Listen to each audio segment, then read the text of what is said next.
L'orgue n'était pas son seul privilège. Il profitait aussi d'un petit ensemble vocal, d'une douzaine d'excellents chanteurs et d'un orchestre de chambre de qualité qu'il dirigeait en jouant du violon. Sa mission était de composer une nouvelle cantate chaque mois, exigence stimulante qui le poussait à se renouveler, à explorer toutes les ressources de la musique vocale. Y avait-il quelque chose de plus émouvant que la voix aérienne et flûtée d'un jeune garçon soprano pour faire monter vers le Très-Haut les prières de toute la communauté dans cette chapelle ducale qu'on surnommait justement le Château du Ciel?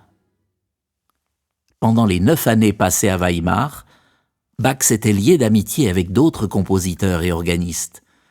Ensemble, ils s'étaient pris d'une passion dévorante pour la musique italienne, qu'ils découvraient au travers de nombreuses partitions achetées par le duc pour sa bibliothèque. L'art du concerto instrumental fascinait Jean-Sébastien, qui passait des heures entières à recopier et transcrire des pages de Corelli, Vivaldi, Albinoni ou Marcello. C'était alors quelque chose de nouveau en Europe. Les Italiens venaient de montrer qu'on pouvait habilement faire dialoguer un petit groupe d'instruments ou même un instrument soliste avec le tutti orchestral.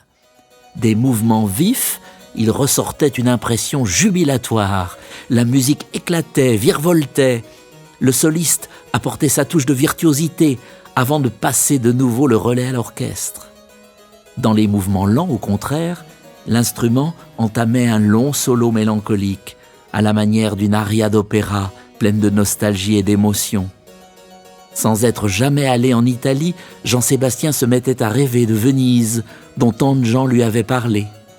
Dans les allegros, il avait l'impression d'entendre la joie de vivre du carnaval, telle que les peintres l'avaient exprimée. Les mouvements lents, au contraire, semblaient une rêverie hivernale, dans une ville qu'on disait alanguie et noyée dans la brume.